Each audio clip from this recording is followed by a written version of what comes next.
you wake up in a marble temple. The air smells like wet stone and regret. Somewhere, a goat is screaming. Welcome to ancient Greece. Hey guys, tonight we're diving into boring Greek myths for sleep. Forget everything Hollywood told you. This is the real story. And trust me, you probably wouldn't last a day. So, before you get too comfortable, hit that like button if you enjoy this kind of deep dive, and let me know in the comments where you're watching from. Now, dim the lights, maybe grab a snack, and let's jump in. Let's see how many myths I can explain before you drift into Mount Olympus of dreams. You've probably heard he's the king of the gods, ruler of the sky, thrower of lightning bolts and tantrums. But what you haven't heard is that he is basically the Greek pantheon SHR nightmare. You're standing in a thundercloud. A beard floats toward you. The beard is attached to a god. He's shirtless. He's glowing. He's Zeus. Now, here's the thing about Zeus. Imagine if your boss could shapeshift into a swan to hit on interns. That's Zeus. But he's the king. Yes, that actually happened. Her name was Dano. Look it up. Yeah, and that's why nobody could stop him from turning into a literal golden shower to seduce a woman locked in a tower. Zeus isn't just a god. He's a Greek soap opera with thunder. And the thing is, for all his power, he spent most of his divine energy chasing mortals, cheating on his wife, and occasionally hurling lightning bolts at people who didn't clap hard enough when he entered the room. What's the takeaway here? Even gods have issues, especially gods. Now that you've survived Zeus, congratulations. You didn't get turned into a tree or a bird or an awkward pregnancy. Leto was pregnant with Zeus's twins. Not her fault. Totally a Zeus situation. Hera banned her from giving birth on land or sea or any place where the sun shines. Let's move on. Gave birth to Artemis and Apollo, two of the least boring gods in this chaotic family. Being queen meant never having to say you're sorry. No bed. Give birth on a floating rock in the middle of the night. You're in a palace now. Marble, gold, peacocks. A lot of peacocks. One of them stares into your soul. Enter Hera, Zeus's wife, queen of the gods, goddess of marriage and childbirth. Also, professional grudge holder. Look, if your husband turned into a bull to pick up girls, you'd probably be a little bitter too. But Hera took passive aggressiveness to divine levels. Let's see how many of you are rooting for divine justice versus eternal rage. Did she blame Zeus? Rarely. Did she curse the woman he seduced? Always. Sometimes she cursed the baby, too. You know classic. Don't hate the player. Hate the entire bloodline energy. Let's talk about Leto. Imagine being pregnant and the goddess of marriage is like, no hospitals. Not sexy. Not popular. No lightning bolts. No oaths of eternal beauty. Just souls. All day, every day, forever. Yikes. And still, Leto pulled it off. But Hera, she never stopped. Hey, quick question. Team Hera or Team Therapy? Drop it in the comments. Also, don't fall asleep yet. You haven't even met the weirder ones. He didn't cheat. He didn't rage. He just wanted peace and quiet hand. A river full of crying ghosts. Now you descend. Hades, though he offered her a throne. Flowers, a dog with 3 heads. The air is cold. Not icy but damp. Like the inside of a crypt someone Febrezed. Welcome to the underworld, and dangerously bored. And meet Hades. Another time, he had a beef with Athena and tried to flood Athens. Lost the city to her, too. You've been lied to. You thought Hades was evil, the Greek devil, for reasons unknown to science, mythology, or common sense. Nah, that's Disney's fault.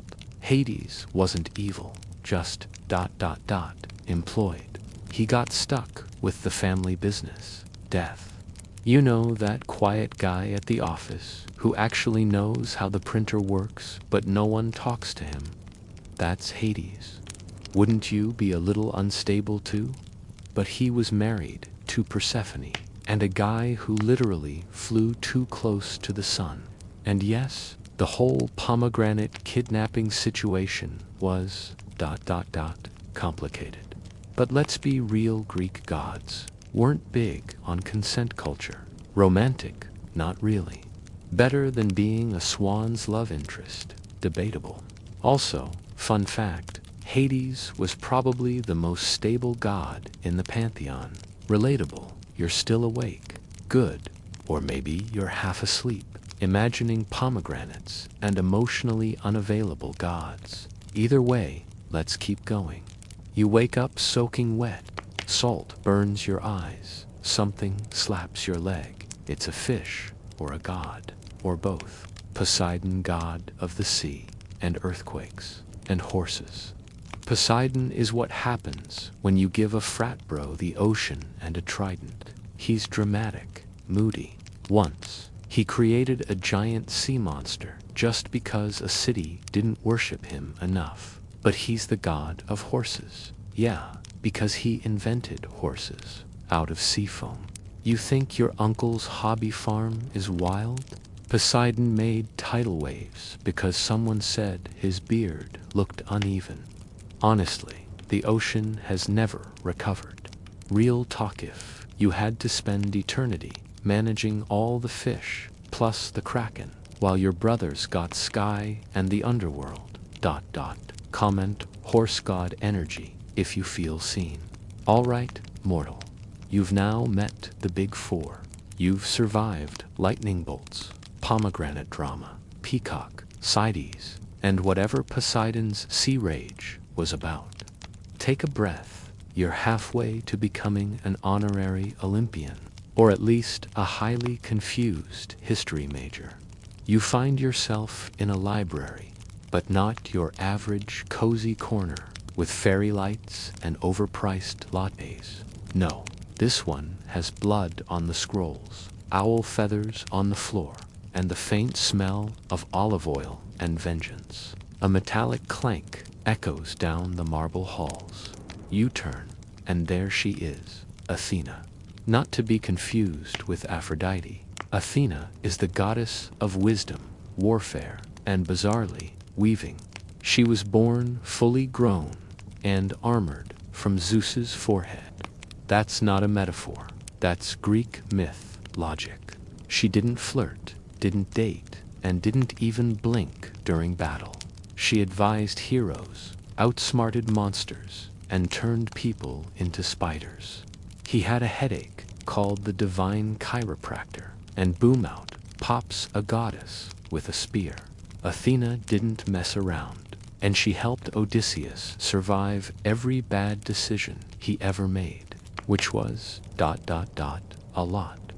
So yes, Athena's basically the Hermione Granger of Olympus. Smart, strategic, and a little terrifying. Yeah, that last one, that was Arachne, a mortal who beat Athena in a weaving contest, because Greek gods not big on losing. So Athena tore up the tapestry and turned her into the first 8-legged artist. Bonus points if you include a passive-aggressive owl emoji. Imagine if war was a frat boy who drank protein powder for fun. Lesson: don't outweave a goddess, no matter how tight your stitch work is. But Athena wasn't all about wrath. She invented olive trees, which, by the way, turned into the most awkward dinner party in Olympus history. We'll come back to that. Or even his parents. But he was hot, which apparently excused a lot. Even Aphrodite, the goddess of love herself, was like, okay, but just once, screaming in the distance and flexing. So much flexing. Meet Ares, god of war, and not the clever kind. Hey, who would you rather have helping you on a group project, Athena or Poseidon? Drop it in the comments. The hour is late. Your brain probably sliding into REM territory. You're on a beach. A shell opens. Okay, you've just left the battle strategy room. You turn a corner, bam. You're in a coliseum. There's blood on the sand. She becomes the goddess of love, beauty, pleasure, and chaos, disguised as charm. Imagine Tinder, but with actual divine consequences. While Athena was playing 4D chess, Ares was running in, shirtless, screaming blood for the blood god, without any real plan. That's Ares. He wasn't beloved by the other gods, or mortals. All because someone said, "You're the prettiest." Now we enter a forge. Sparks fly, metal groans. Actually, it was way more than once. They had a whole thing behind Hephaestus's back, jewelry that traps cheaters in bed. Ares didn't win battles. He just started them, lost a lot, winned a lot, got chained to things.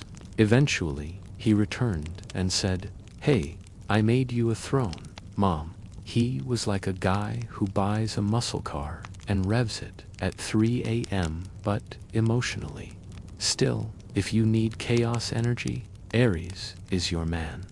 Just don't ask him to spell tactics. He doesn't look like a god, but he works harder than all of them. Also, he built automatons in ancient Greek robots. So yeah, basically the Tony Stark of mythology. Okay. At this point, you're somewhere between entertained and eternally confused. Perfect. Let's throw some romance into this fever dream. The air turns sweet, like rose petals, soaked in vanilla and possibly regret. Inside, Aphrodite, born from the sea foam, the moon glows, and somewhere a wolf howls, not menacingly, just dramatically. Also, eternal virginity. Not because she couldn't date, but because she refused. She ran with nymphs, protected young women, and had a strict no-creep policy. Enter Artemis, specifically from Uranus's severed body parts thrown into the ocean by his own son, Cronus. Anyway, Aphrodite floats ashore, stunning and sparkly. She was married to Hephaestus, but had a long-term situationship with Ares, also flings with mortals. One guy, Anchises, was just chilling, doing farmer stuff, and next thing he knows, bam, seduced by the goddess of love. Aphrodite was central to the most petty myth ever, the judgment of Paris. A golden apple, labeled to the fairest, shows up. Hera, Athena, and Aphrodite all want it.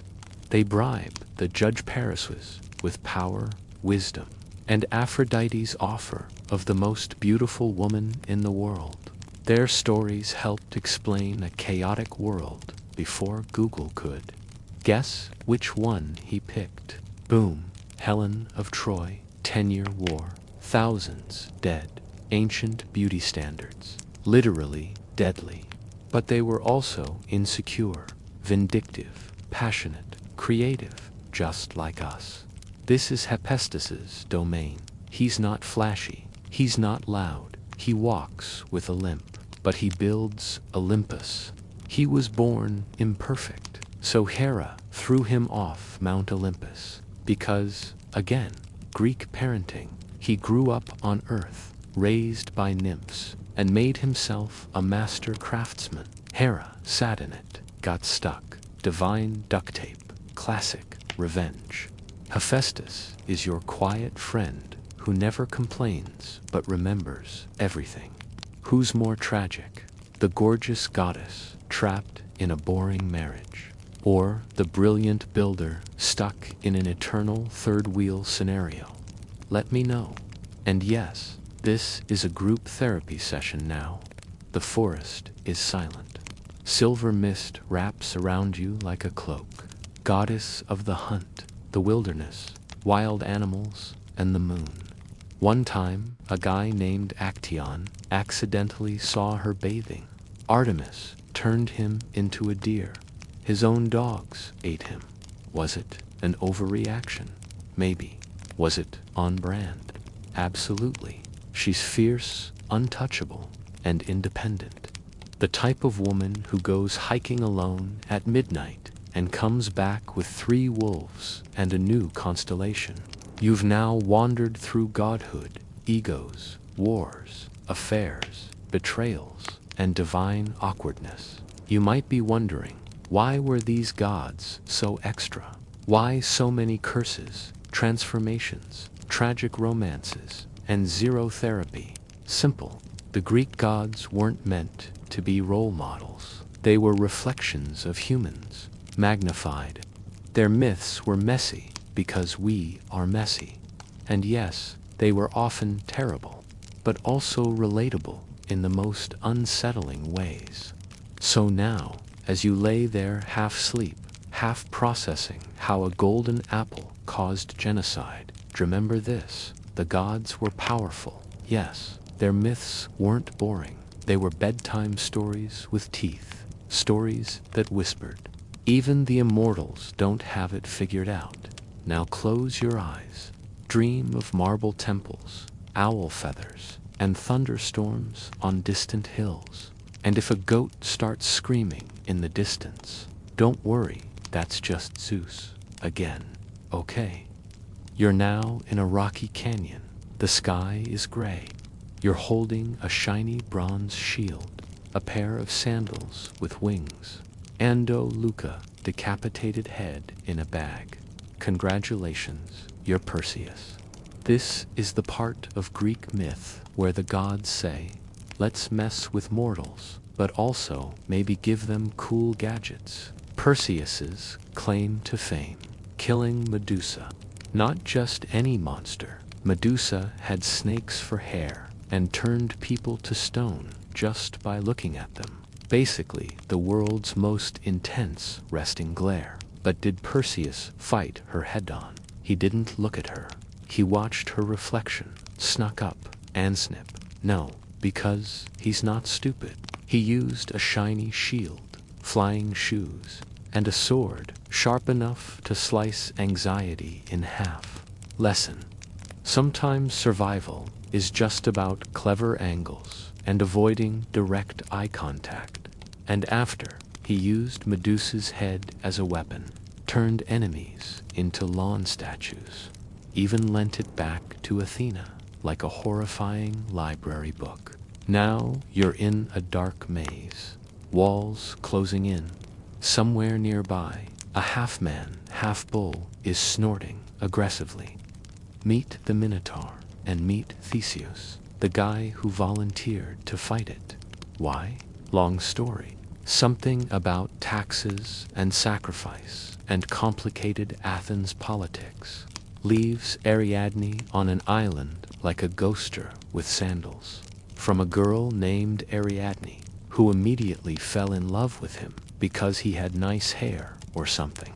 His dad, King Aegeus, thinks he's dead, jumps into the sea. But the fun part: the maze called the Labyrinth was designed by Daedalus, the Steve Jobs of ancient architecture. To survive it, Theseus used string. That's it, just string. He defeats the Minotaur, escapes, and then, thanks for the help, gotta go, don't text me.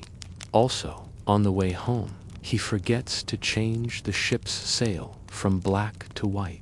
Theseus returns like oops. And now we call it the Aegean Sea, because in Greek myth, even your navigation errors become geography.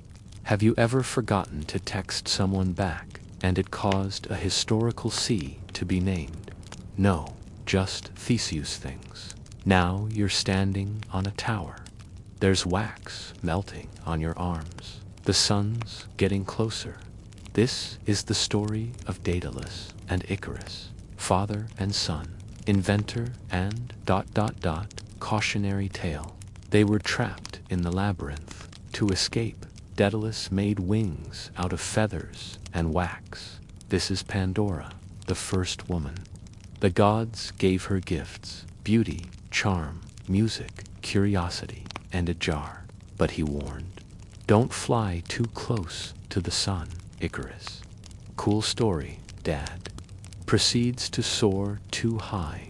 Sun melts wax. Gravity does the rest. Splash. And so, Greek mythology's version of thanks, I hate it, was born. Now, before you go blaming Pandora for all evil, remember, this was Zeus's idea. He created her to punish humanity for Prometheus stealing fire.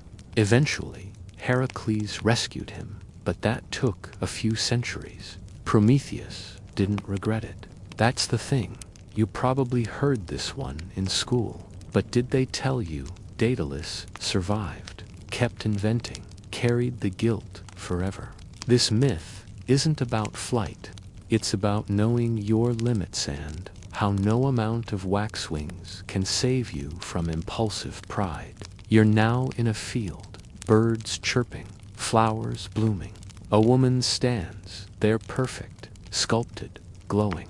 Just don't open it, they said. So obviously, she opens it. Out pours every misery, illness, plague, and Twitter thread known to mankind.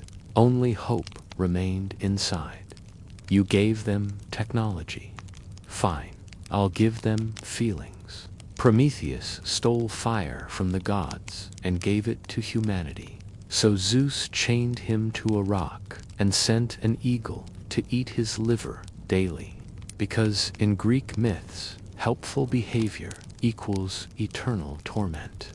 Imagine inventing electricity and your reward is getting eaten by a bird every day for eternity. He believed humans deserved more than darkness. So next time you use a microwave or plug in your laptop, remember, it's powered by petty defiance and roasted Titan liver. Now that you've been thoroughly acquainted with the glittering dysfunction of the gods, let's descend slowly, like a mortal, realizing they've made a terrible decision to the world of heroes, or, more accurately, the world of regular people who made it into myths by doing things that definitely should have killed them. Let's begin with Perseus. You wake up in a stony canyon, the air sharp and silent. In your hand is a bronze shield, polished to a mirror shine, a pair of winged sandals strapped to your feet, and, oh, just a casual severed head in a magic bag. He used that reflective shield to sneak up on her without meeting her petrifying eyes. A sharp sword gifted by the gods, and a bag to contain the post-battle mess. It was divine-assisted monster hunting with style points. Meet Medusa, or what's left of her. Her gaze alone could turn warriors into decorative lawn ornaments. So of course, Perseus, our shiny, not-so-humble hero, was sent to retrieve her head. But he didn't do it by brute force. No, he was clever. Imagine waking up in amazed high stone walls on every side, echoing footsteps behind you, and somewhere in the center, a creature, half bull, half man, entirely angry. He slayed the Minotaur, followed the string out, and thanked her by abandoning her on an island, charming, also on his way home. Theseus forgot to change the color of his ship, sail, black, for I'm dead, white, for I'm alive. Welcome to the story of Theseus and the Minotaur. Hence, the Aegean Sea. Yup, an entire body of water is named after a sailing miscommunication and unresolved father-son tension. It wasn't just monster hunting. You wake up on top of a tall tower. So Yafir, the symbol of progress, was apparently worth eternal punishment and the invention of evil. Prometheus was a titan who defied Zeus, stole fire from Olympus, and gifted it to mankind. For this, he was chained to a mountain where an eagle came by daily to eat his liver. every single day. His liver would regenerate overnight, because even in myth, immortality means you don't get to die, you just suffer better. The sea crashes below, and strapped to your back are wings, feathers, and wax, crafted by Daedalus, the ancient Greek inventor who really needed a safety department. If you've ever launched a startup that people mocked, then copied, then forgot you made, congrats, you're spiritually Prometheus. That's why he gave us fire, the spark of civilization, and paid for it with internal organ damage. With you is Icarus, his teenage son, who was warned very clearly, don't fly too high. The answer is no. Almost nobody in Greek mythology is emotionally balanced, and if they are, they don't last long. Just try your best, and maybe don't open strange jars, but that's the point. Afterward, Perseus turned Medusa's head into a portable weapon, essentially ancient Greek pepper spray, and later gifted it to Athena, who wore it like a terrifying brooch. They were chaotic bedtime stories, passed down over wine and firelight, designed to explain why the world is unfair, unpredictable, and full of screaming birds. They weren't meant to be moral instruction. They were meant to say, the sun did its job, the wax melted, and gravity took care of the rest. Icarus plummeted into the sea, wings useless, dream shattered. Daedalus survived, but the myth stayed behind, reminding every listener forever that ambition without caution ends in a splash. That Perseus, the hero who knew better than to look a snake-haired woman in the eye and lived to brag about it. A soft breeze rolls through golden grass, and standing at the center of it all is the first woman ever created in myth. The gods gave her everything: beauty, music, grace, and one simple instruction: don't open the jar. So, of course, she opens it. Outpours every evil the world had been spared. Until then, sickness, suffering, taxes, mosquitoes, and YouTube comment sections. But at the bottom of the jar, one thing remains: hope. Next up, let's tiptoe into a darker, more confusing part of mythology: the labyrinth. It just leaves us sitting there, in a world forever changed by one curious decision. Important note, this wasn't her fault. Now Theseus, like many Greek heroes, volunteered for something he probably should have skipped: being sent into a death maze as tribute. Inside was the Minotaur, a monster born from the union of a cursed queen and a very unlucky bull. Long story. Theseus wasn't just brave, he was supported by Ariadne, daughter of King Minos, who fell for him immediately. Classic Greek crush speed. She gave him a ball of string so he could find his way out. His father, King Aegeus, saw the black sail and promptly leaped into the sea in grief. Let's keep the tragic energy rolling with a tale that's part aviation experiment, part parenting fail. The sun will melt the wax. Predictably, Icarus heard, "You're not the boss of me," and soared straight upward like an overconfident seagull. Speaking of irreversible mistakes, let's visit Pandora. You're now in a quiet field. Everything is serene. Her name is Pandora, and she's holding a Jarofin, wrongly called a box, which is both poetic and sort of ominous. Was it a gift? A consolation prize? The myth doesn't clarify. Pandora was literally made to do this. Zeus had her sent as a divine prank after Prometheus gave humans fire. Which brings us to Prometheus himself. Imagine being the guy who looked at humanity and thought, you know what they need? Technology. Eventually, Heracles rescued him, but by then, Prometheus had become the patron saint of thankless innovators. He didn't regret helping us. He believed in the potential of people, even when the gods didn't. Now that we've been through gods and heroes, monsters and punishments, you might be thinking, were any of these people okay? These stories weren't written to calm people down or make anyone feel secure. Life is weird. The gods are worse.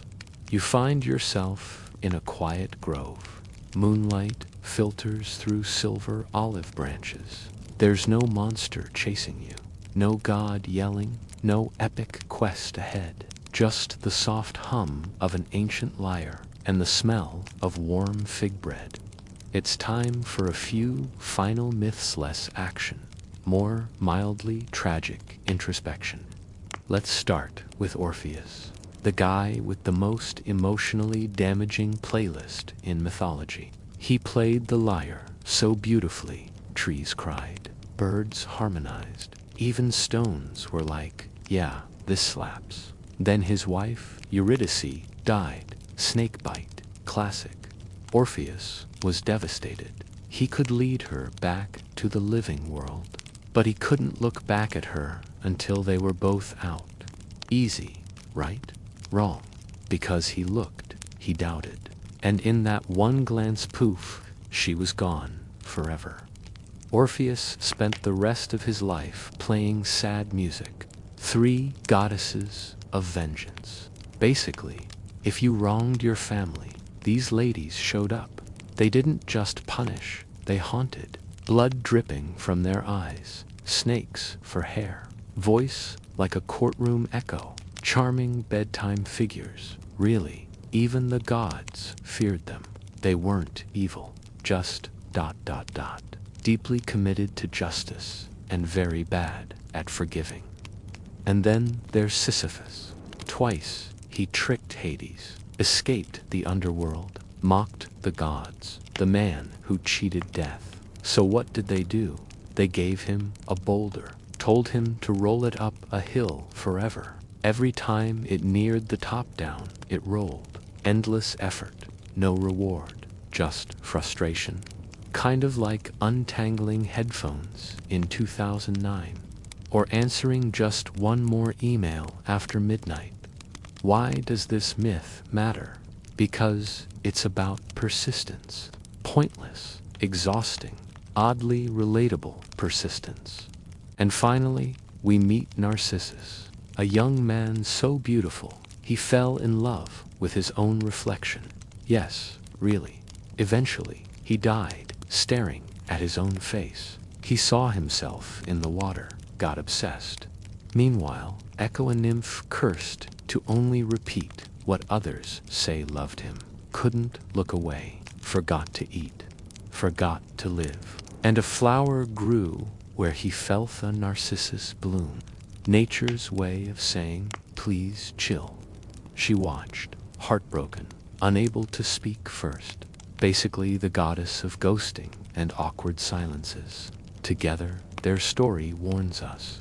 Vanity and silence can both destroy connection. One stares too long at themselves. The other fades into the background. Now, slowly, the myths quiet down. The gods stop shouting. The monsters sleep. The ocean is calm again. Even the Furies have gone home.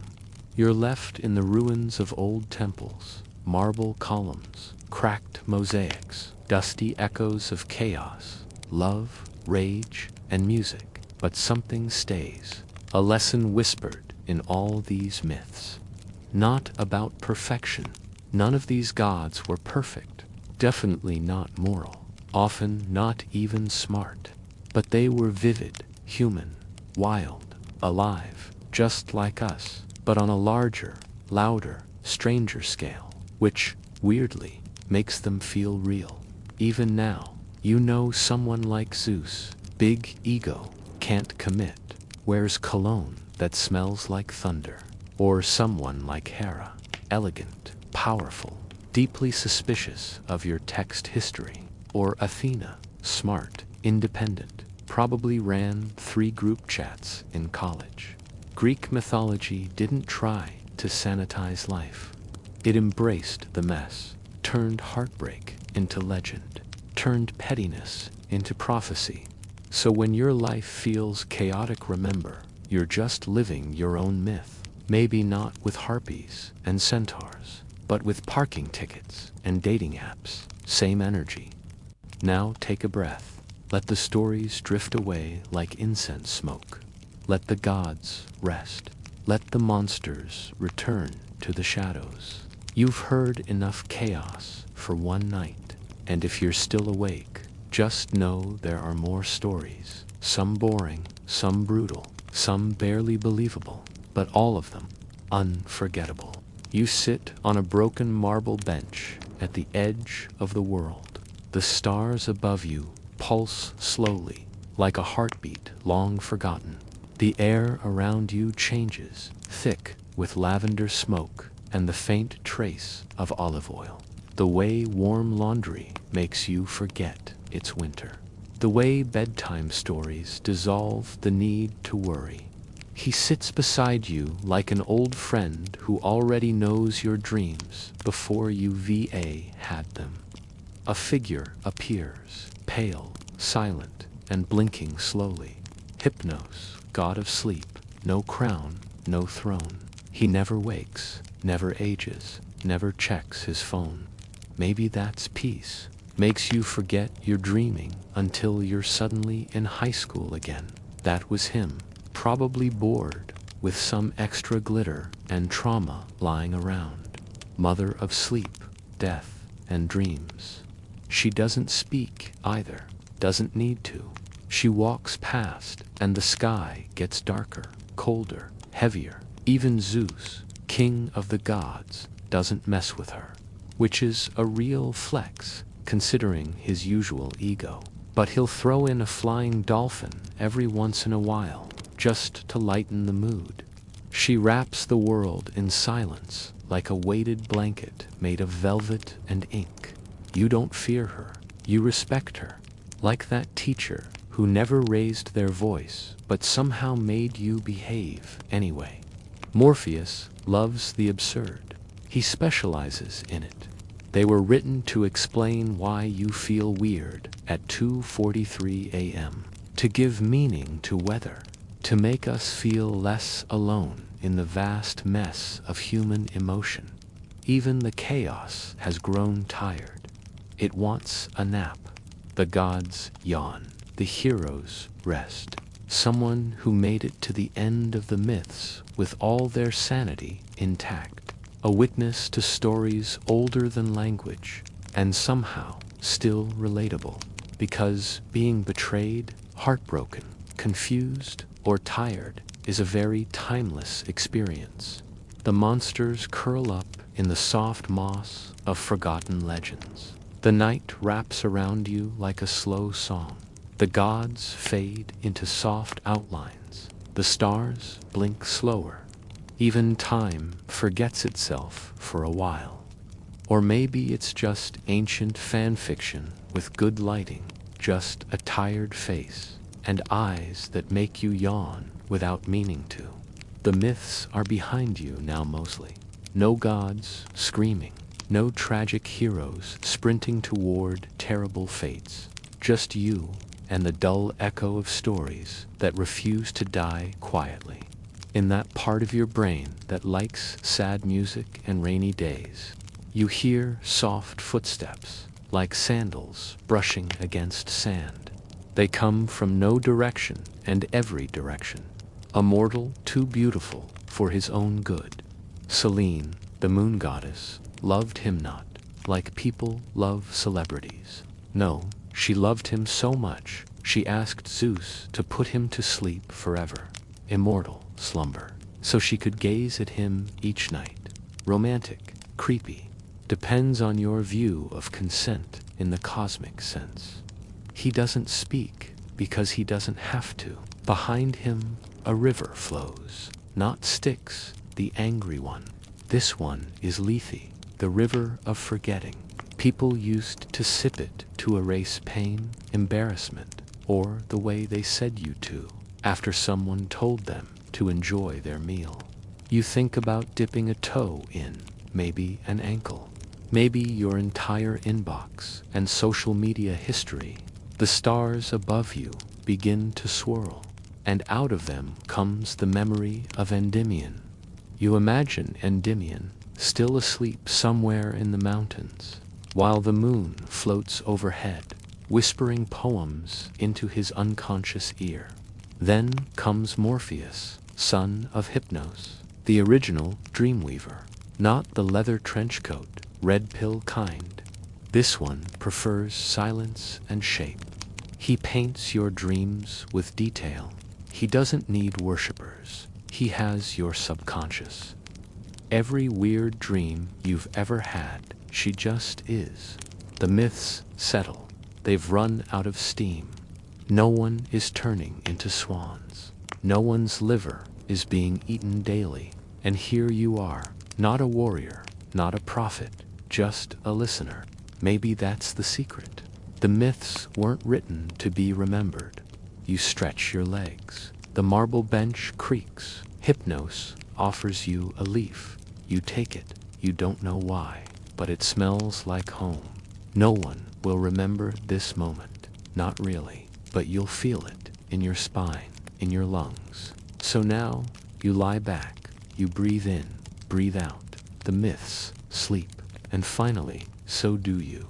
You open your eyes in a half-ruined temple. The marble cool beneath your hands. There's no thunder, no divine music, just a soft breeze rustling through vines. And around the corner steps the last god. You haven't met Hypnos, the god of sleep, pale, quiet, barely there. He nods at you, like finally. People used to drink from it, to let go of pain, mistakes, awkward moments they couldn't stop replaying at 2 a.m. You dip your fingers and feel the cool water soften your thoughts. He doesn't visit you unless you're deep asleep. He's the one who shapes dreams, sends you flying or falling. Mount Olympus is silent. Tartarus is bored. The muses are off duty. No one is scheming or seducing or turning into animals. For once, everything is still. You, the gods, the mortals, even the narrators, all tucked in or standing in class naked even though you're 30. You've met him, you just don't remember it clearly. Or just humans trying to explain why the world is so loud, unfair, and beautiful. That's kind of his thing. Maybe they were just very old, very imaginative bedtime stories told to keep people entertained before they had Netflix. Or a mortal who never got written down in the official scrolls, but still mattered in your own quiet myth. Stories with too many endings, or no endings at all. For once, you don't need to remember every myth, just the feeling of them. And that is, in itself, a small kind of epic. A story that didn't need a war or prophecy, just patience, curiosity, and a little bit of insomnia. Every time you remember one, it changes just a little. That's how they survive. They're meant to be retold, redreamed, reimagined. You're not a hero anymore, not a cursed mortal or a clever trickster. You're just someone listening to very old stories on a very tired brain. Far in the distance, you hear the quiet tap tap tap of sandals. Not fast, not urgent, just a rhythm. The temple fades, the gods vanish, the myths dissolve like mist. What's left? Just you, breathing, dreaming, ready to forget. ... Even Zeus fears her, and that's saying something. She doesn't fight, she doesn't roar, she just exists. And in her presence, even gods go quiet. She's the one who lets stories end. The last page, the final exhale. Hypnos doesn't shout or strike or dazzle. He just brushes your shoulder gently, and everything starts to blur. Time becomes syrupy. Light feels sleepy. Your thoughts fuzz at the edges. You can still hear the last stories, though, faintly, like dreams you're not sure you had. There's a river near Binot Styx, but Lethe, the river of forgetting.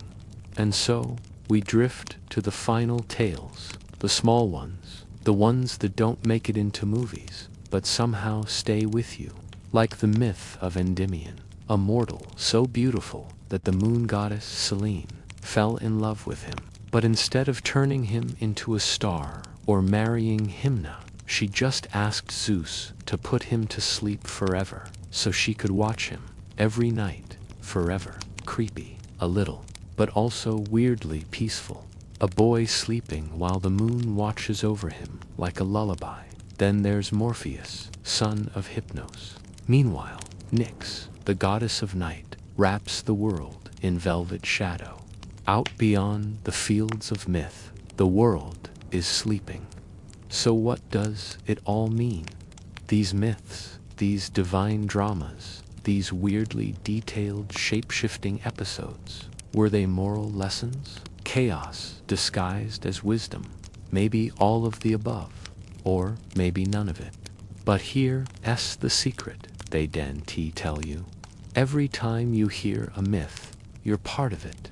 So maybe you're not just the listener tonight. Maybe you're the new Orpheus, or a sleepy Hermes. Whatever you are, you've made it to the end. So now, you close your eyes, letting Hypnos do his thing. The temple is crumbling now, not in a dramatic way, but in that lazy, ancient, I'll get to it tomorrow kind of way. Vines slip through cracks like they're not in a hurry. The king of gods, maker of storms and chaotic family trees, curled up in a golden armchair, sandals kicked off, one eye twitching with half-dreams of lightning bolts and goats. She's dreaming about peace and weddings where nobody cheats. Maybe it's her version of paradise. Or maybe she's just pretending to sleep, so no one asks her to fix anything. Dust settles like it owns the place. The gods don't seem to mind. In fact, they're nowhere to be found. But eventually, even he gave in. He now lies face down on a bearskin rug, muttering about battles that never happened. In his dreams, everyone surrenders finally. Cerberus snoozes by the fire, 3 heads twitching. One chases rabbits. One dreams of bones, the last just snorts. Hades stares into the flame, eyelids heavy. He won't admit he's tired, but he hasn't checked the soul ledger in hours. You realize something strange. The immortals have finally fallen asleep, face in a grape bowl, his robe tangled with ivy. The party's over. Finally, wine bottles roll across the floor. No flute music, just deep, dramatic snoring. He'll wake with no memory of what he said or did. Classic Dionysus. Watch your step. His sandals flap quietly, taking him nowhere. For once, he's not in a rush. A smile tugs at her lips, not her usual smug smirk, but something softer. Even beauty needs time to be unobserved. No ego. No power plays, no drama, just peace. And you realize maybe this is what they always wanted, just drifting through sleep like a feather in slow wind. Her bow lies beside her, unused. No hunting, no wild chase, just the gentle breath of a goddess letting go.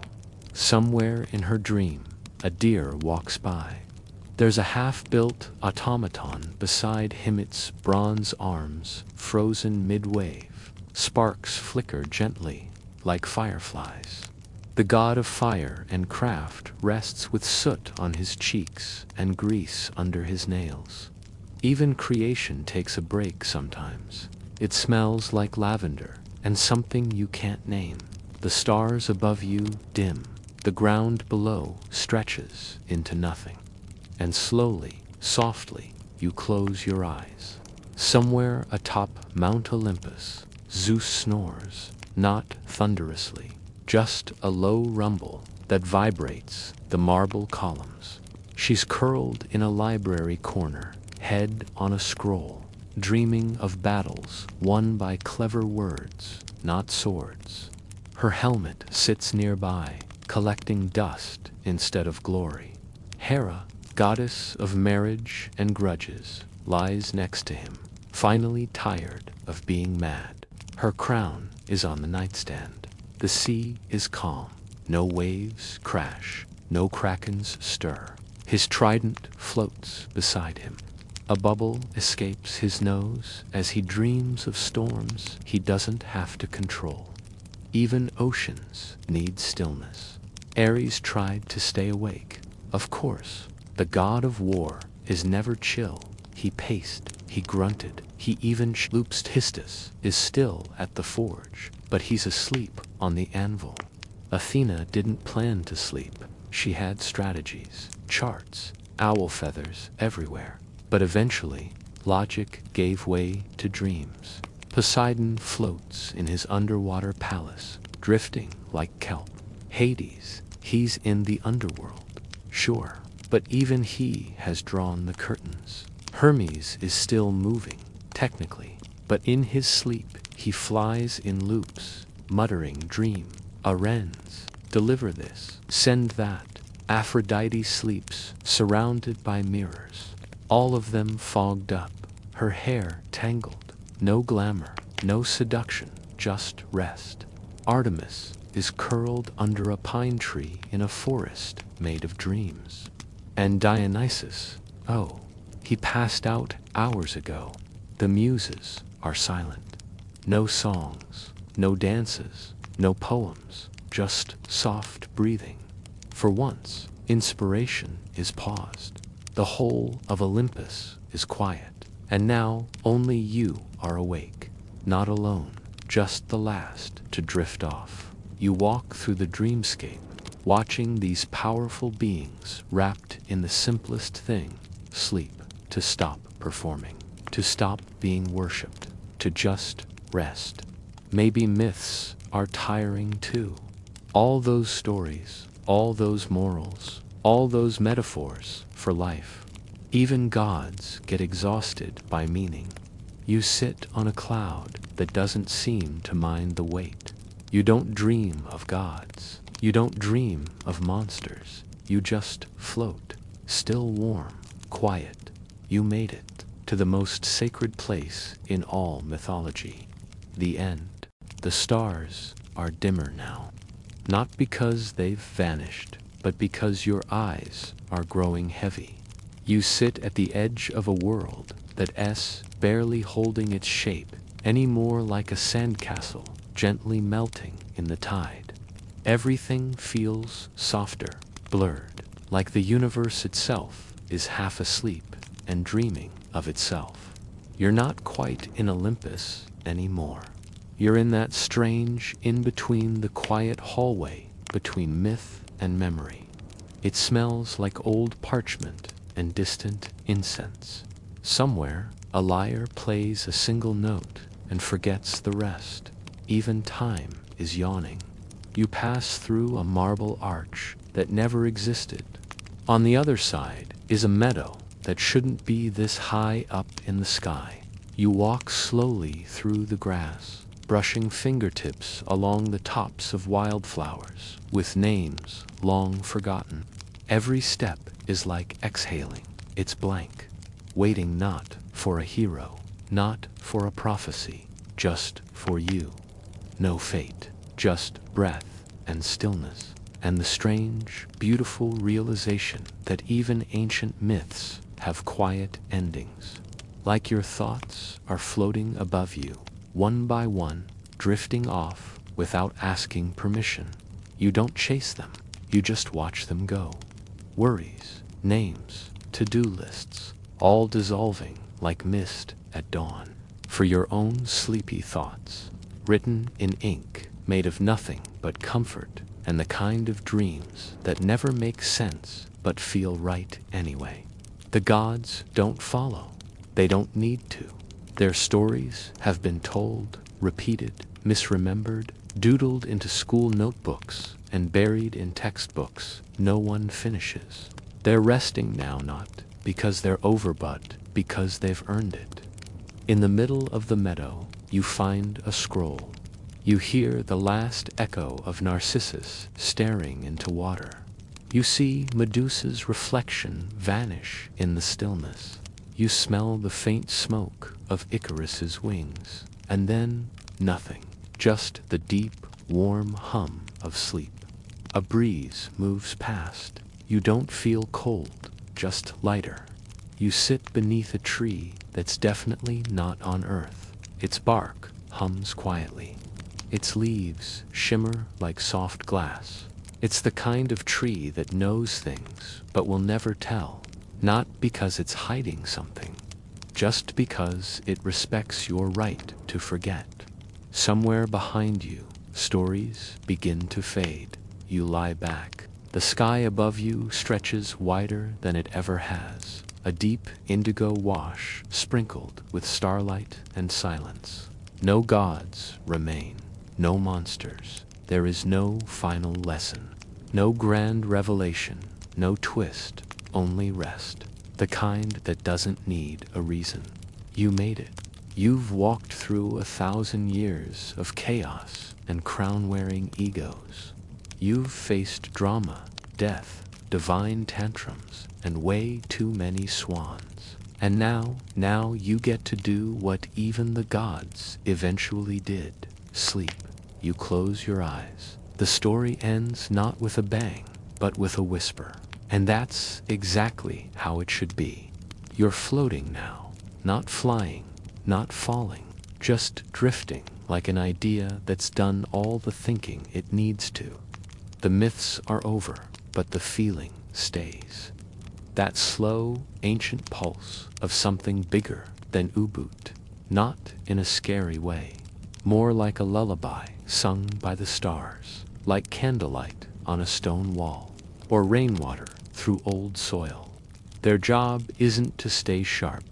You wandered through them, stepped on their marble floors, touched their olive branches, watched the gods yawn and misplace their glory, and now, without realizing it, you've left them behind.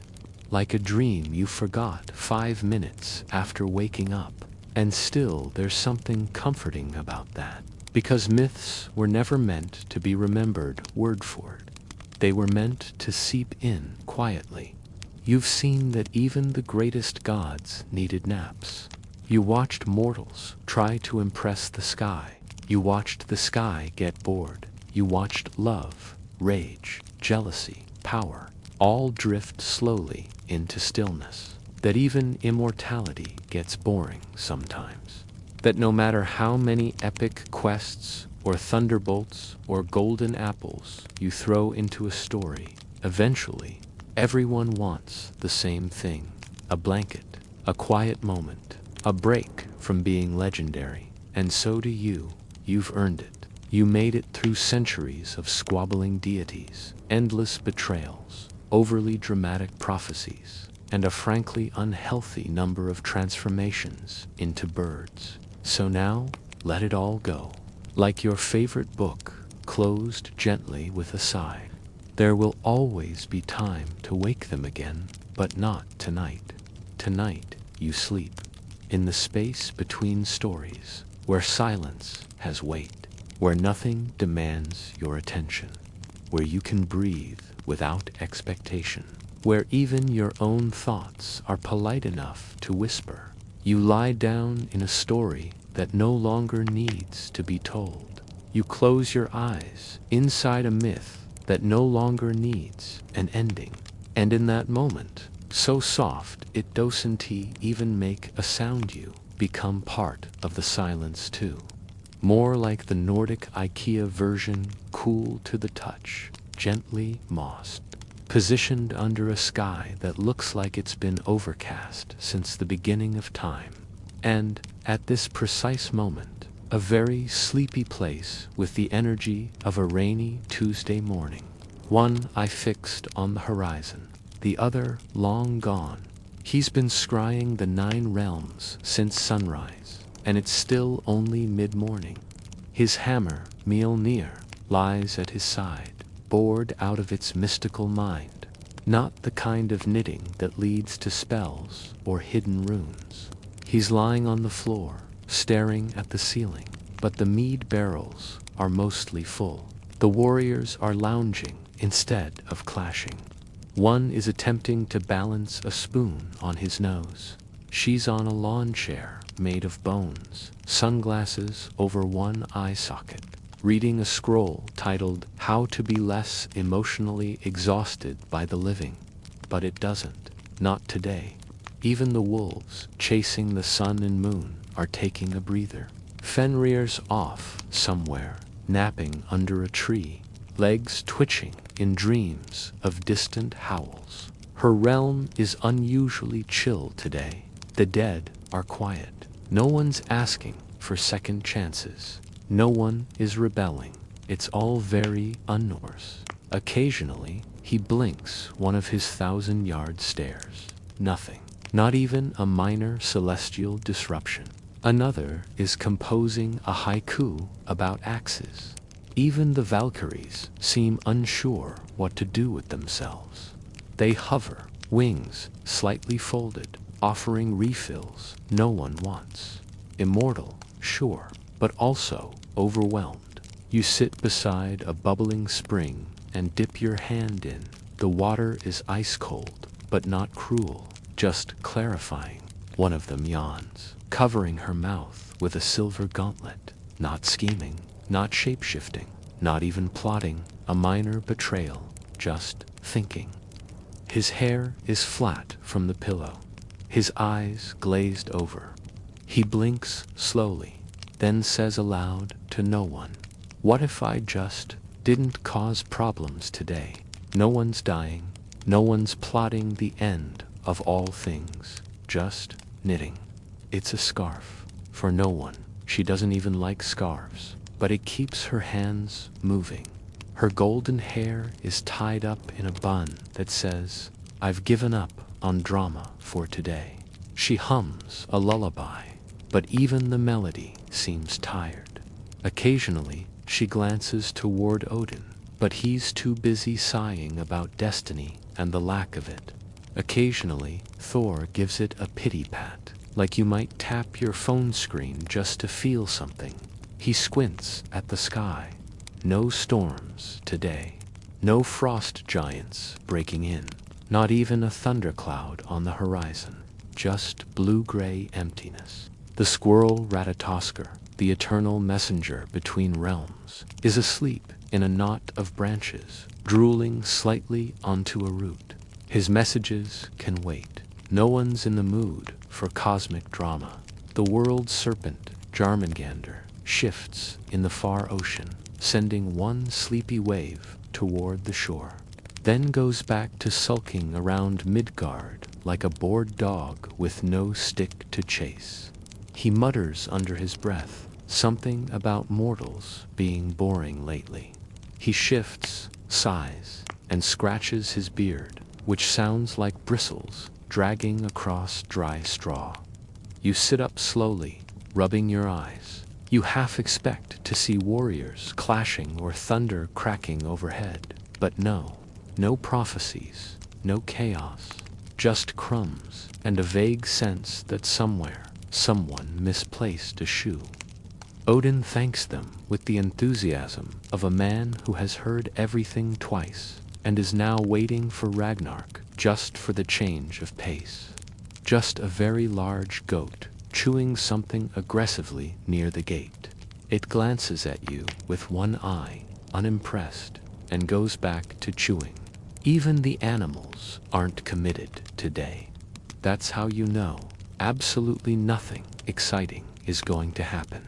Welcome to Asgard, the realm of the gods, the shining stronghold of myth and legend. Odin, the Allfather, god of war, wisdom, and questionable parenting decisions, is sitting in his high seatlids, called staring into space like a man who's run out of shows to binge. His ravens, Hugin and Munin, return from their daily scouting missions. They bring no news.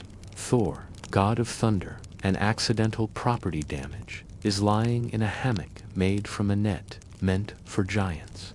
That's always a red flag.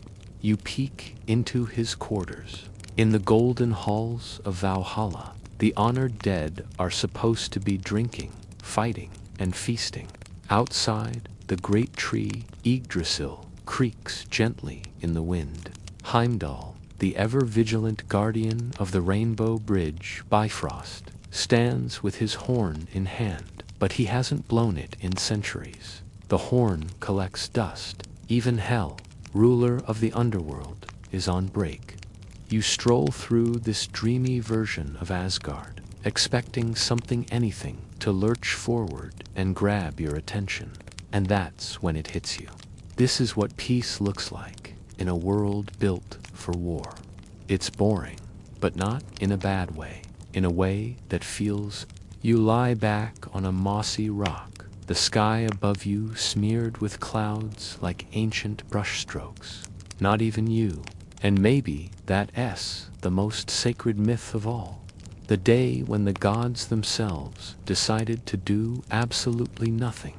Because even legends need lazy afternoons, even monsters need naps, and even you have earned a day with no expectations. You wake up in a grove of olive trees, not magical olive trees, not cursed or sacred or dripping with ichor, just regular, slightly dry, slightly cranky olive trees. They rustle softly in a lazy breeze that can't quite commit to being refreshing. The sky is beige, not dramatic storm gray or golden sunset orange, just beige. You roll over and feel a small pebble jab your shoulder. The gods are definitely testing you today. Not in a Hercules kind of way, more in a mildly uncomfortable picnic kind of way. Welcome back to Greece. Every few steps you have to adjust. It's not heroic, but it is relatable. That's the energy of today's stories. But this time, we're not talking about the headline acts. No Zeus throwing lightning. No Aphrodite starting wars with her cheekbones. Maybe Heckel, the old woman who once gave Theseus soup and a place to crash before he fought the Marathonian bull. She didn't fight anything, didn't cast any spells. She just made soup. In the center is a young god Hestia, personification of silence and stillness. No one prays to her. Why would they?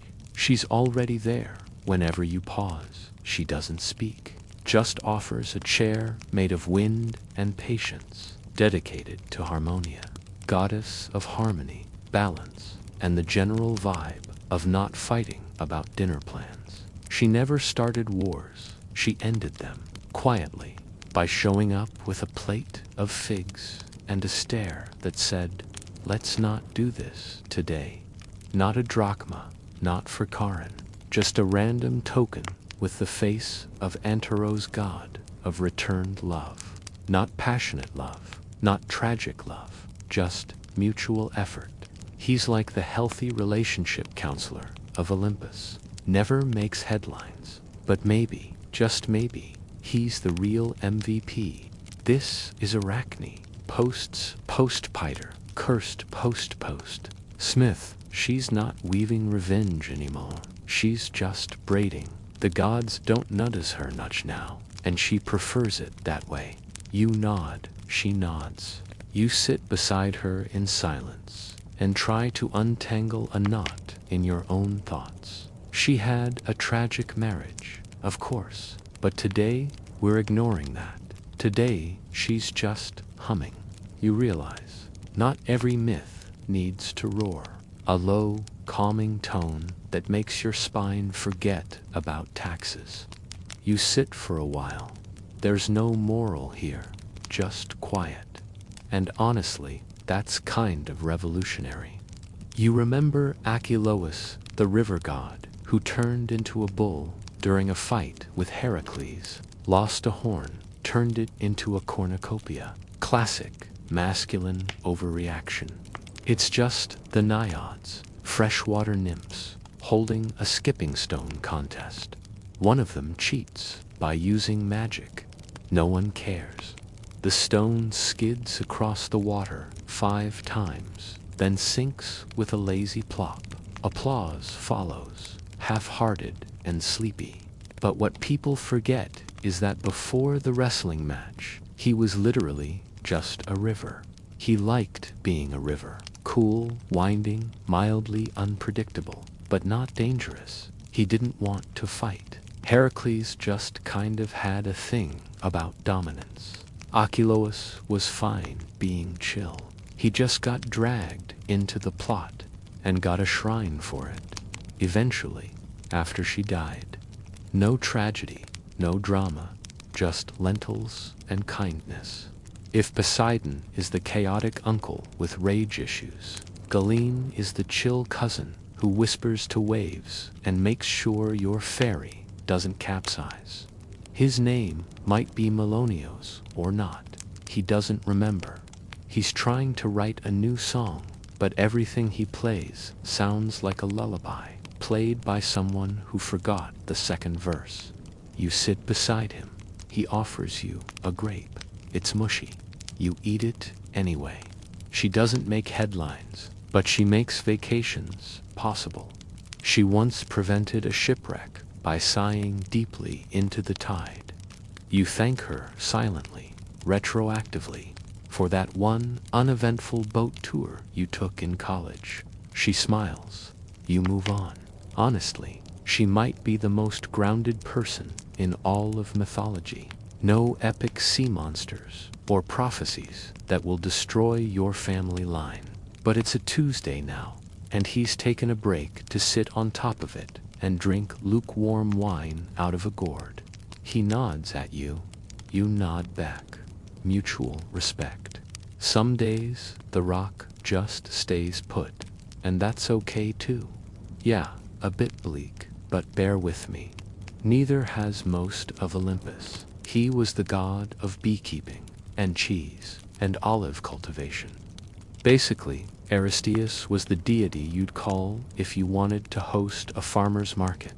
He once tried to chase a woman named Eurydice through a field and accidentally caused her death. But that was the most dramatic thing he ever did. After that, he just made honey in total silence. For centuries, somewhere right now, there's probably a jar of honey that tastes like his divine mood. Mild, sticky, and vaguely apologetic. You'd think a being like that would cause widespread panic, bring pestilence, get a few temple sacrifices. But no, Limos just kind of lurked. He wandered around the countryside, politely, not eating anything, being the concept of hunger, without really doing much. No temples, no prayers, just mild discomfort wherever he went. He est, basically the feeling you get when you forgot lunch, but didn't quite notice until 4 p.m. You've probably met Limos. He lives between grocery trips. No, today is for the other myths, the quieter ones, the stories that didn't quite make it into the tragedy section. These are the myths that just sort of happened, then gently stopped happening. Take Limos, for instance, the Greek spirit of starvation. Then there's Aristeus. You haven't heard of him. That's okay. You walk down a stony path now, and your sandals keep catching on roots. You pass a crumbling statue, someone minor, half forgotten. There's a rustle nearby. Not danger, just Sisyphus, still pushing that rock. You wander into a shady clearing, where the grass feels slightly damp, but not annoyingly so. Further on, you meet Galen, goddess of calm seas. There's a soft, clinking sound. You follow it, and find a satyr, half-heartedly playing a reed flute. In the distance, you spot a temple well, what's left of one. You lie back in the grass, and overhead, a cloud, shaped exactly like a turtle, drifts by. You shift your weight and feel something poking you in the side. It's a half-buried coin. You flip it over, Somewhere behind you, there's a splash, but it's not dramatic. You keep walking. Eventually, you reach a stone bench where a woman is seated, braiding her own hair into increasingly complicated knots. There's no lesson here, no climax, just the steady rhythm of not being important and therefore being safe. And in this moment, as the sun tilts just slightly and the air becomes a little more golden than beige, some just need to rest. Some were never meant to be epic. Some were born to be background noise, soft patterns in the grand tapestry. And in that quiet, sacred normalcy, there is peace. You let out a breath you didn't know you were holding. And somewhere in the distance, a minor deity you've never heard of nods approvingly. You wake up with dirt in your fingernails. Not from anything violent or dramatic, just soft soil under soft nails, like you'd been planting something in a dream. Your arms ache in that good, slow way. Not pain, just effort made quiet over time. You sit up and realize you're in a garden. There are no glowing columns or feasting gods, no monsters, no mortals begging for attention. This is where Demeter lives when no one's watching, her secret retreat, her forgotten garden. And now you're here, probably because she let you be. Not a magical one, just a field, dry but not dead, tired but not hopeless. Somewhere, a fig is falling off a branch and landing in a pile of leaves with a thud no one hears but you, no fanfare. This isn't Olympus. Demeter is not a woman of big speeches, not anymore. She's standing a few feet away, barefoot in the soil, wearing a linen robe stained with clay. Her hair is wild, not angry wild, windblown, sun-bleached, quietly messy. That's what hope feels like when it's sleeping. Might be hours, the kind of wild that doesn't ask for permission anymore. She turns, nods at you once, and goes back to gently tying a vine to a crooked stick. I just perform fertility. I put on a season for them. Spring is theater. But this, she gestures at the brown vines, the tired orchard, the windless air. This is me too. That's your welcome. You brush your knees off and follow her between rows of something you can't name. It might have once been an altar. Now it's just a place to sit. She pats it. You sit. She doesn't. The plants aren't blooming, but they're not dead. They single quotes, waiting. Her voice isn't soft or stern, just steady, like the hum of bees far away. I named this one Melancholia, she says, not because it's sad, but because it grows sideways. Refuse to reach for the sun like the others. She smiles.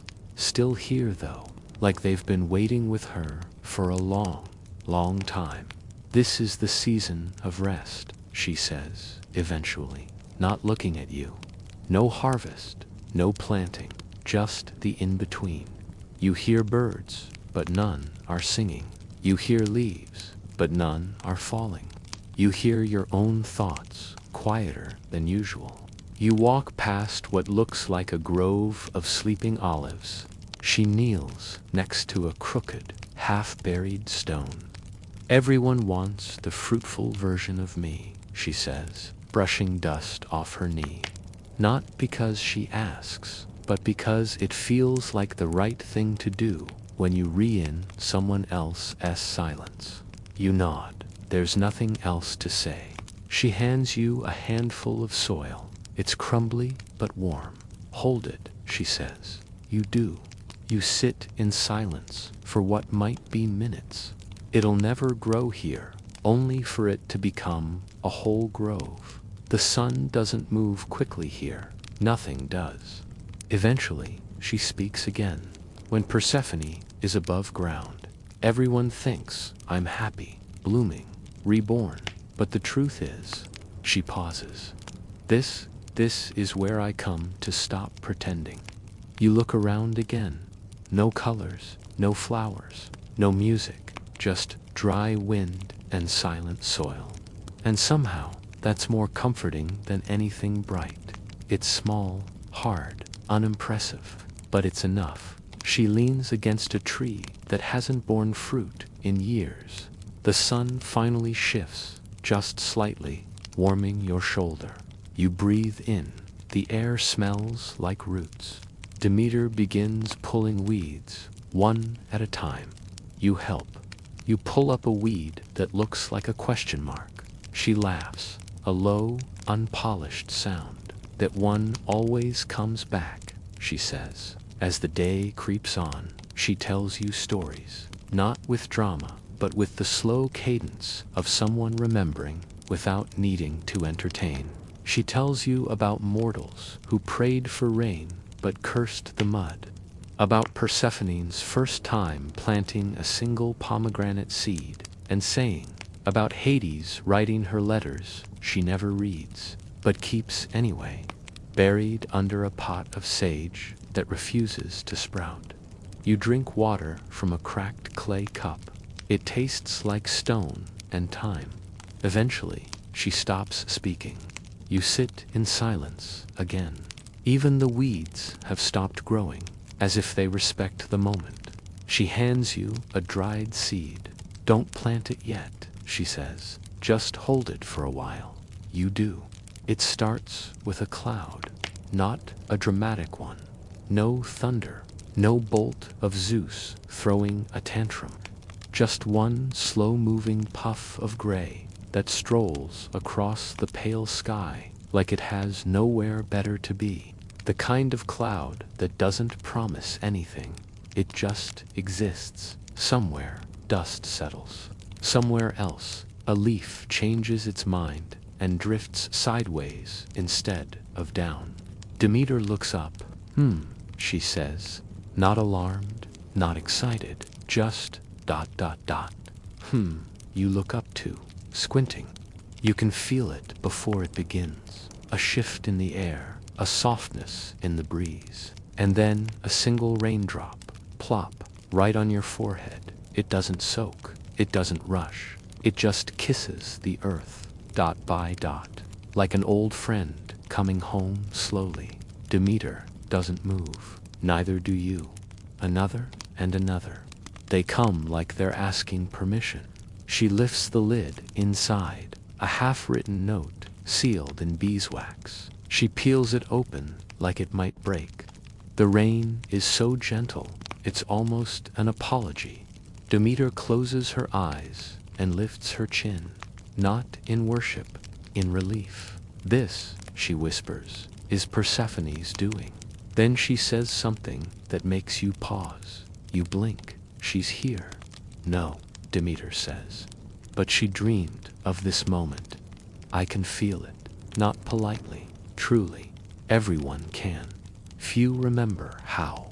She kneels beside a ceramic jar that had once been a fountain and now serves as a grave for forgotten bulbs. Persephone's handwriting is uneven, like she'd been half asleep or rushing.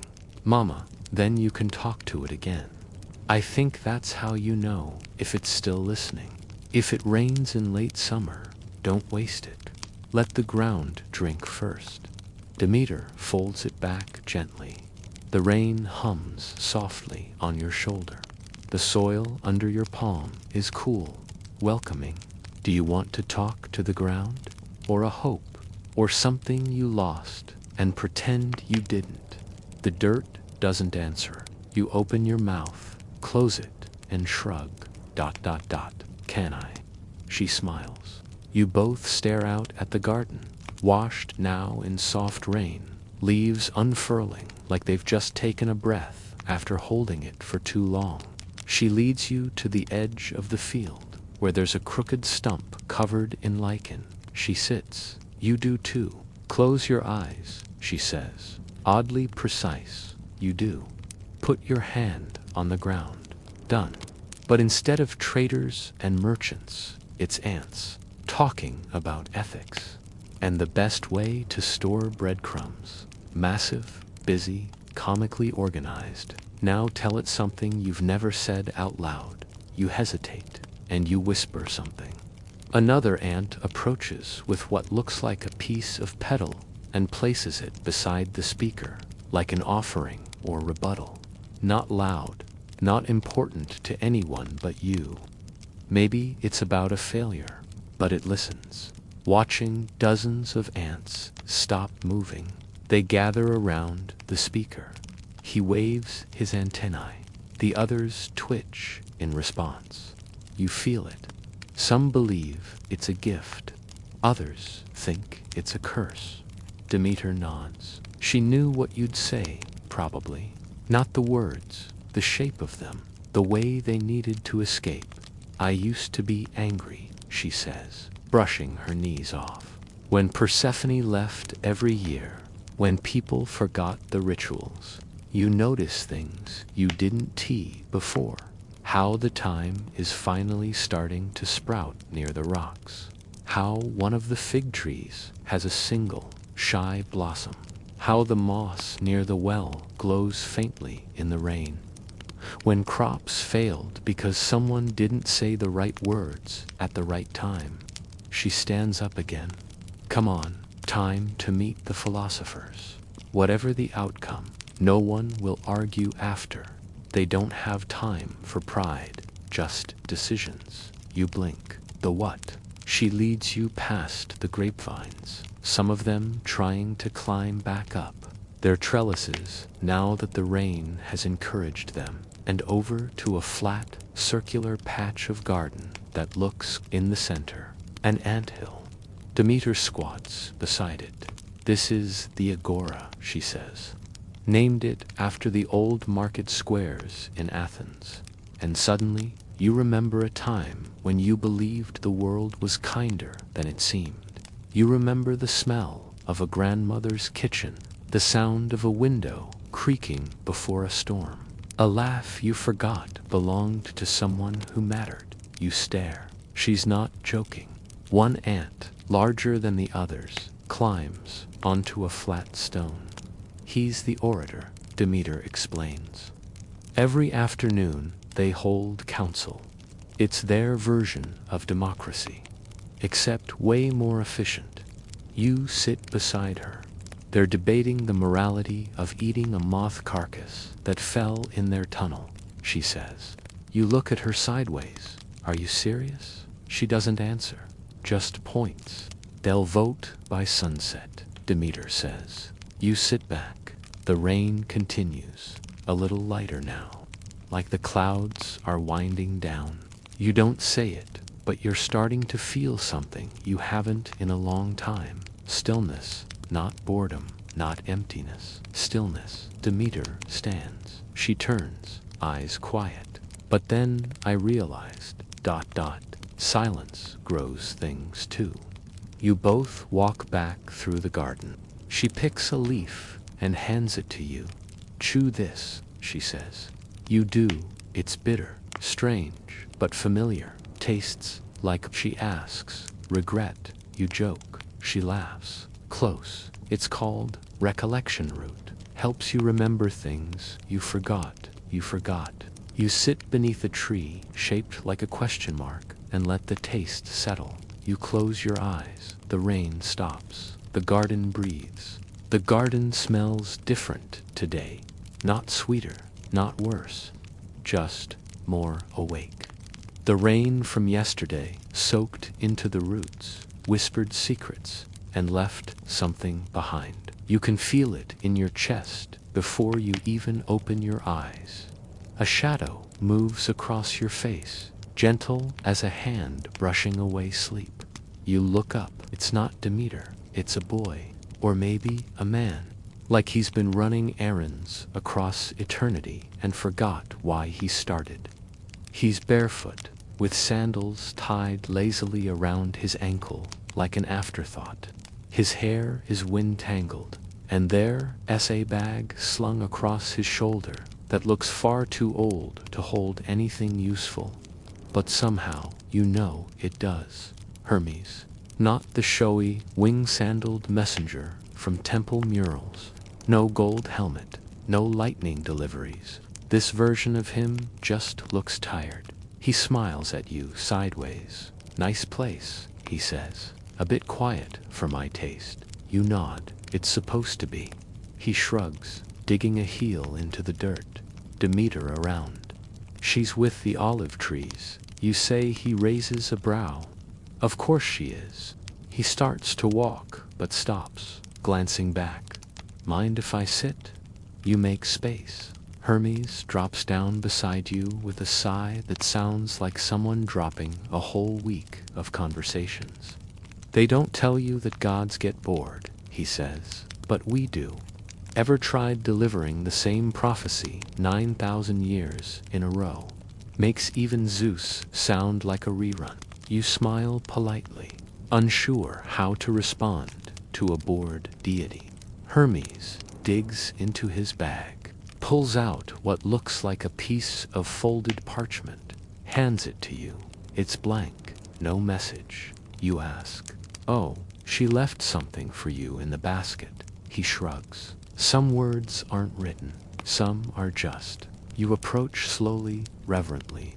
The parchment warms in your hand, and suddenly it isn't blank anymore. It's a list, not of names or places, but of feelings, memories, things you haven't thought about in years. The smell of books in a childhood library, the weight of someone else's coat around your shoulders on a cold day.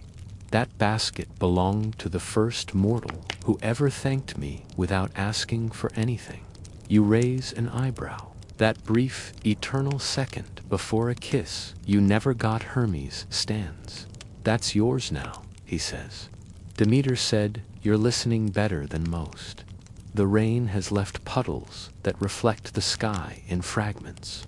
Demeter leads you to a corner you hadn't noticed before. Overgrown, tucked behind a wall of rosemary and climbing beans.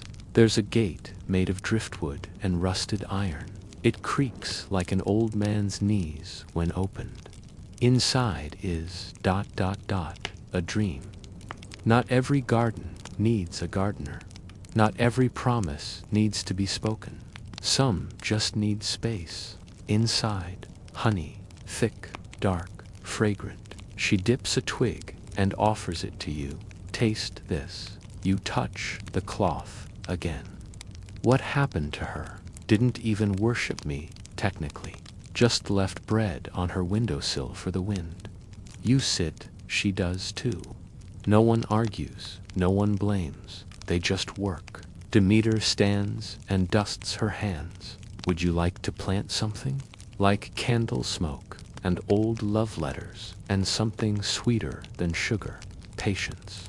You stand in silence together, looking at the same spot, thinking different things. That hive was abandoned, she says. But the bees left behind this last jar, their final offering.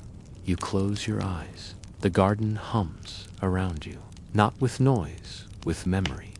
He turns to leave, pauses, and glances back. You hadn't noticed the basket before. It's nestled beneath the fig tree, half covered in leaves, like the garden tried to hide it. She lived. A pause. That's it. That's everything. The one you weren't ready to bury yet. Now you are. You dig the hole together, gentle, careful, like tucking in a child. You place the seed, cover it, press the earth. Just a circle of earth that remembers what it meant to be loved by someone who expected nothing. This is the part of the garden I don't tend, Demeter says. It's not big, woven from reeds, worn at the edges. But inside, treasures. Moss climbs, like it's searching for a friend. Flowers bloom in colors you don't have names for. Everything here feels alive, but unbuttered. This is where forgotten dreams come to root, she says. You kneel beside a cluster of blue blossoms, not golden apples or divine pearls, just a dried sprig of lavender. a cracked spindle, a seed that hums quietly in your palm, a folded cloth stained with olive oil. You hold them like artifacts, but they feel more like memories someone loaned you. Demeter appears beside you, hands muddy, face unreadable. You found it, she says softly. She was a baker, Demeter explains. She never prayed, never begged, just ... fed people, quietly. Demeter smiles, not sadly, but with the kind of smile that holds an entire story in silence. A breeze kicks up, scattering petals that hadn't been there moments before. The garden shifts, not heaven, not Olympus. You look around, vines grow wild. They only bloom when someone remembers a promise they made to themselves, she whispers. You sit with that. Demeter pulls out a small jar from her robe. You do. It tastes like dusk. In the distance, the ant philosophers are rebuilding a wall that collapsed in the rain. You nod. She hands you a seed, familiar, the one you held on day one. Now forget it, she says. You frown. Forget. Yes, that's how trust works. The wind returns. Then she says something that echoes. You, Dante, have to bloom loudly to matter. The sun doesn't rise so much as it uncurls, a soft gold bruise spreading across the sky. Not harsh, not demanding, just there, like a candle someone forgot to snuff out. The kind of warmth that lingers just enough to remind you something is alive. You wake to the smell of soil, warmed by light, not heat, warmth. Demeter is already up, kneeling by the water basin, her reflection blurred by ripples. She dips her fingers in, then flicks droplets onto nearby leaves, not for any magical reason, just to wake them up. Not one you can see unless you've waited long enough. You stretch. Your joints complain like old wooden doors. She glances over. Today, we visit the orchard. You blink. There's an orchard. Demeter smiles. It's heavier here, like it remembers things it doesn't want to say aloud. You follow her past the rosemary gate, past the ant philosophers, past the cracked statue of Persephone that someone, possibly Demeter, has dressed in a cloak of woven vines. The path narrows, becomes moss-covered stone. Your shoes stick slightly with each step. The air shifts. You reach the orchard, but the longer you stand, the more you realize everything here is waiting. At first glance, it's unimpressive. Twisted trees, gnarly bark, fruit that looks like it forgot to ripen. Welcome, Demeter says, to the orchard of forgotten gods. She picks a fruit. It looks like an apple, except it hums. This tree was dedicated to Limos, she says, goddess of famine. No temples, no offerings, just memories in empty stomachs. You stare, not vanish. We just go quiet. Another tree leans heavily, its branches nearly touching the ground. That one, Epione, she soothed pain once, not healed, soothed. There's a difference. You walk among the trees. Some whisper, others shudder. One tree leans toward you, its bark warm, its roots pulsing slowly beneath the earth. You offer the humming apple. Together, you say nothing. The orchard exhales. You touch it. It feels like grief that's had time to become something softer. Each strand she weaves seems to hold a different memory. A lost temple, a whispered myth, a child who once left her an offering without knowing why. Demeter walks beside you now, slower, her face distant. Most people don't know this, she says, but we, gods, fade, not die. You pause. Do you? She smiles faintly. Not yet. She leads you to the orchard's center. There's a small shrine, stone chipped by wind, lichen growing where names once were. You kneel. There's no ritual, no prayer, just the act of kneeling.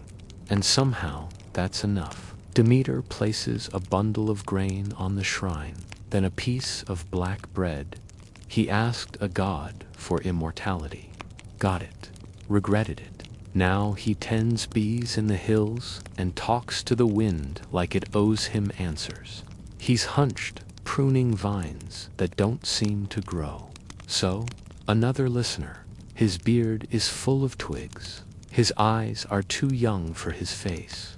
Later, you sit beneath a fig tree. Yes, another one. And watch the orchard do what it does best. Exist quietly. They don't send you unless you're ready to forget something. Demeter sits beside you and begins to braid her hair. Then she says something that changes the air. Older, they lean over the path. Like grandmothers whispering secrets you'll only understand when you re-older. Near the garden's edge, she finally speaks. I come here when the prayers stop. You glance sideways. Do they stop often? There's a mortal here. You turn. Lives beyond the orchard. Won't die. Bright. Unreal. The humming fruit sings lullabies. And one tree, the one you touched, is now holding out a branch with a single blossom meant just for you. Now, you're ready to forget. You blink. What do you mean? Demeter shrugs. You pause. Can we see him? She nods. You follow a deer path beyond the orchard. The trees grow wider here. You find him beside a crooked hut. He sees Demeter and bows, then looks at you. You nod. He chuckles. Demeter doesn't explain. She doesn't have to. You sit with him for hours. He tells stories, not about gods or heroes, but about ordinary moments. The first time he saw dew form on a spiderweb, the moment he realized bees sleep in flowers, the sound of silence before snowfall, and then he asks you, what will you forget to remember? You don't answer, because you're not sure yet, but the question sticks. Demeter thanks him with a loaf of barley bread. He accepts it like it's gold. You walk back in silence. She doesn't answer, just picks a sprig of sage and tucks it behind your ear. That night, you dream you're in the orchard again, but the trees are blooming. You wake with it in your hand. Demeter is already tending the basil. She glances at the blossom and nods. You remembered, she says. You press the flower into the earth, and just like that, it begins to grow. The morning light filtered in with a dusty gold hue, quiet and unhurried, as if the sun was still deciding whether it wanted to rise. Her hands moved through time and marjoram like a memory retold too many times. You've seen the orchard, she said softly, without turning. Now you'll walk where she walked. You knew who she meant. You'd heard Persephone's name enough in this place to feel the weight of her footsteps, even in her absence. There's a quiet path, tucked behind the basil beds and veiled in shadow. It opens not with drama, but with invitation, and you follow, because she wanted the earth to know she was coming. You glance down at the soil. Cracks spider through the surface, but something green stirs beneath. At its center, a tree stump, blackened, but stubbornly sprouting, pale green shoots. That, Demeter murmurs, was the morning tree. You kneel beside it. The bark smells of charcoal and lemons. It looks accidental, forgotten, but Demeter steps into the center and kneels. I told the world to sleep until she returned, she adds. You realize you're walking downhill, though the slope is nearly imperceptible. We're not entering the underworld, Demeter assures you, but we're near enough for it to notice. It obeyed, but it never truly rested. Beyond the bridge is a clearing filled with low black thorn bushes. Here is where Persephone chose to stay, she says. Not when Hades asked, just a smooth surface worn by time and touch. She knelt here, Demeter whispers, not to pray, to plant. You look closer. Hairline cracks run across the stone, and in each something green grows, tiny, defiant. You touch one leaf. That's the trick of the garden questions, bloom best when left alone. You think about how many places in yourself feel the same way. At its base, a hollow. Inside it, a bundle of roots shaped like a child curled asleep. Just the echo of who she was when she first came here, just waiting. Demeter meets you at the lavender patch, hands folded. Draw, he says. What you think memory looks like. That's the shape of returning, he says. You'll need it soon. Your legs remember other paths now. Demeter doesn't speak, but when you arrive, she gives you a trowel and points to a plot of untouched earth. Bury the bell, she says. You hesitate, then drag the feather across a stone. The image that emerges is not your choice, it draws itself. A spiral, a seed. What now, you ask? Now, she says, you wait to forget something you didn't know you were remembering. The garden exhales. Somewhere in the orchard, a fig falls with a soft thump, a signal, a full stop. He's come again, she says. The man who wanted to die but couldn't.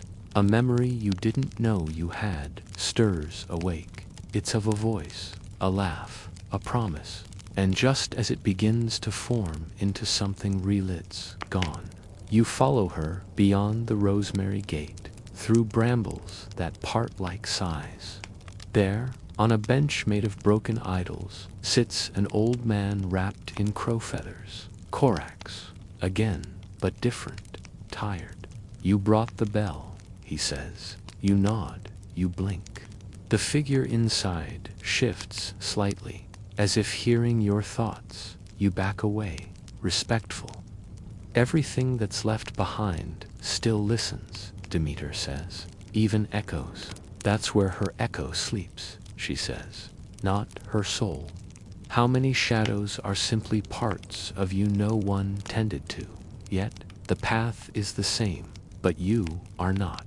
Too much truth at once, and you'll forget how to lie to yourself. You laugh, then realize she's not joking. Rest, she adds. Tomorrow, we meet the garden's last visitor. You nod, but before you sleep, you ring the silver bell once. Just once, and you swear the wind answers. The morning tree now has a single blossom, yellow like early butter. The stream now runs slower. The silence now welcomes you like an old friend. Demeter stops near the basil bed. You've seen enough for today. She kneels and runs her fingers through the earth, unearthing a small silver bell. She hands it to you. Ring it if you're ever lost in your own mind. It calls her memory back. You hold it. It hums softly, as if already remembering you. This was where I asked the soil to lie for me, she says, to pretend it didn't miss her either. You watch her press her palms flat to the dirt.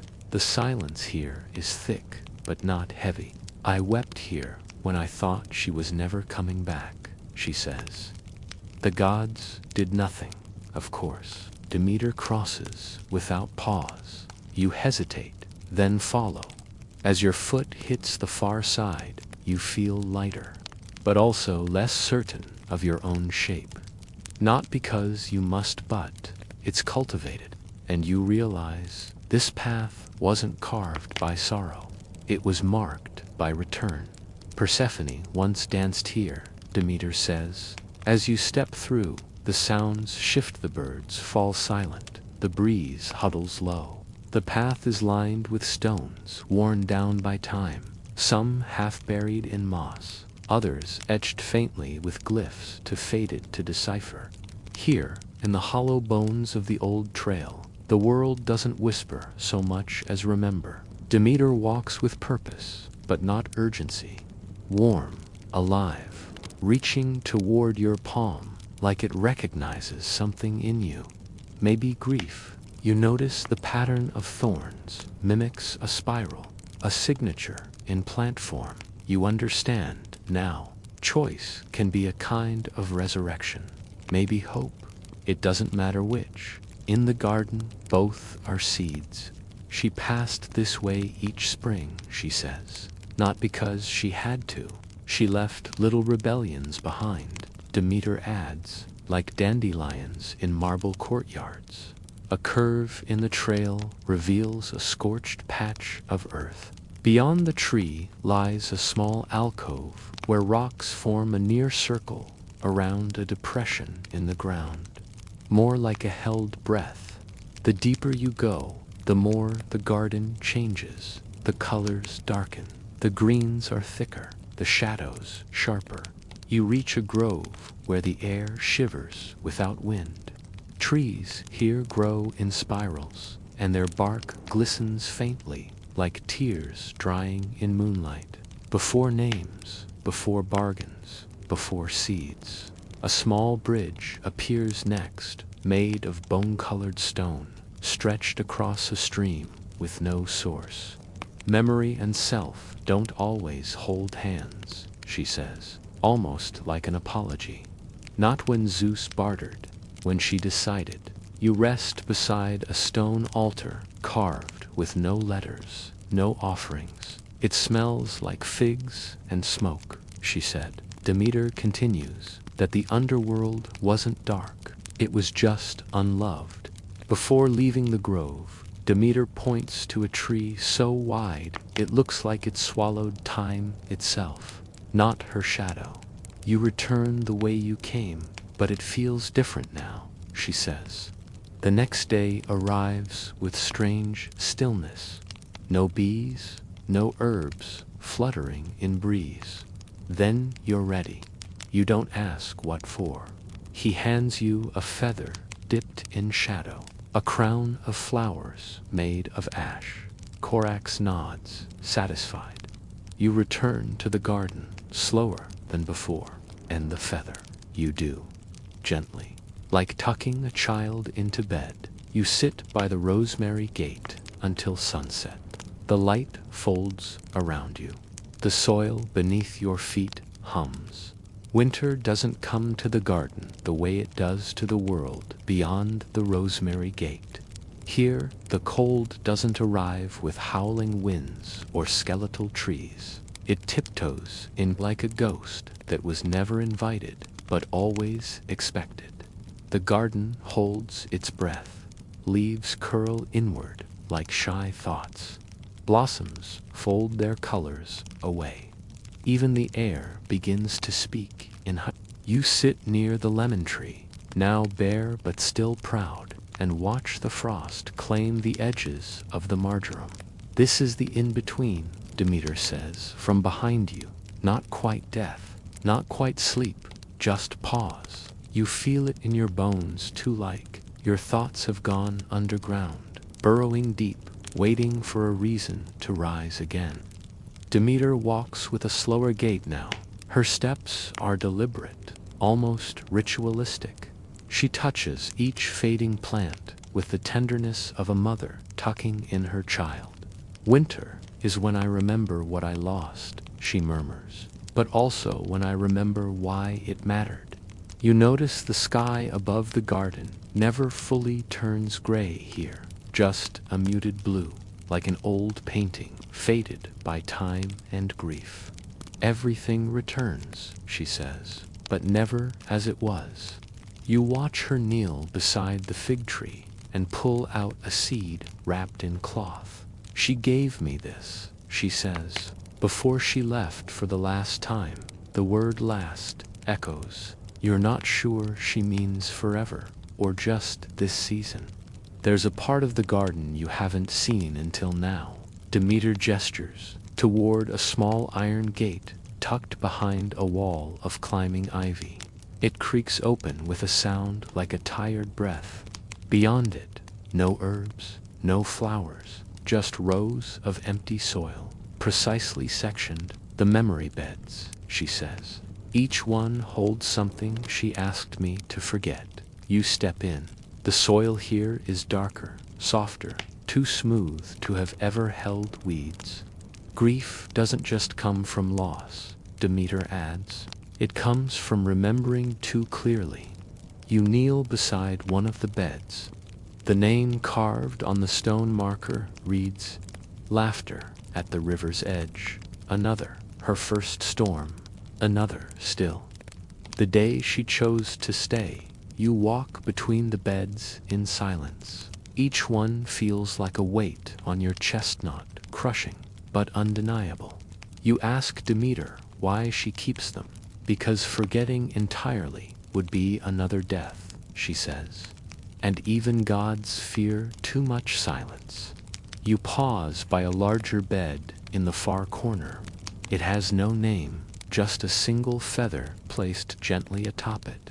You recognize it the same type Korax wore. Some things, Demeter says, are meant to be buried over and over until they learn how to live again. You want to ask more, but she's already walking away, her shawl dragging lines in the earth like a final sentence, unfinished. Later, in the dimming light, Demeter lights a single lantern and places it beside the rosemary gate. This is the beacon, she tells you. It calls back what wants to return, not what should, what wants to. You sit beside it, unsure what you expect. Hours pass, maybe minutes. Time here doesn't ask for attention. Then, a rustle. Not from the gate, but from behind you. The lemon tree trembles slightly. A figure steps into the light. She looks like Persephone, but older, harsher, wearing winter like a crown. "I'm not who you remember," she says. You nod. "Neither am I," you reply. She smiles, just barely, and the garden breathes again.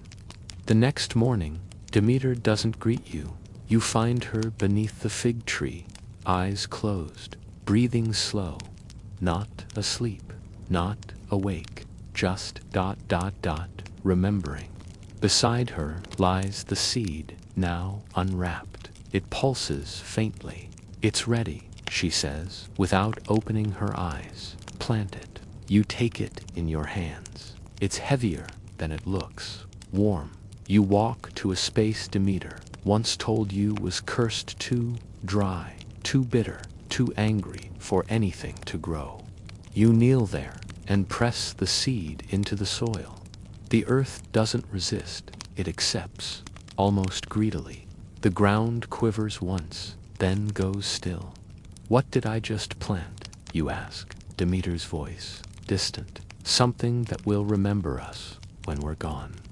That night, the frost thickens. The lantern is dim now, flickering at odd intervals, like it's unsure whether to stay lit. You wake to the sound of humming low, ancient, just at the edge of melody. You follow it. It leads you back to the memory beds, and there, standing among them, are figures made of light and soil. They move slowly, reverently, touching each marker with hands that tremble with recognition. "The garden remembers us too," Demeter whispers beside you, but it waits for permission to mourn. One figure turns to you. No face, no name, just presence. You don't flinch. You bow your head. Some stories don't need retelling. They only need to be witnessed. Dawn breaks, and with it, the cold retreats just slightly. A single green shoot rises from the cursed soil. Demeter kneels beside it, touches its tip gently. "That," she says, "is the proof of grief well tended." You stare at it, just a sprout, but it feels like a revolution. "Will Persephone return?" you ask. Demeter shrugs. She never really leaves. She just changes form. You look around. The garden still feels heavy with silence, but also with presence, not absence. "What form does she take now?" you ask. Demeter smiles. That's for you to find. You spend the next hours walking the garden alone. The plants speak now in half-sentences. The soil hums beneath your steps. You find petals tucked in the folds of your coat where none were before. You taste pomegranate on your tongue, though you've eaten nothing. The garden has begun telling your story now, layering it among the thyme and basil, pressing it into fig bark and rosemary stems. You realize you are not just a visitor. You're part of the memory, a new seed. She'll come back for you, Demeter says softly, one spring, when you're ready to choose. By nightfall, the lantern burns strong again. You sit beside it, heart thudding softly like a buried drum.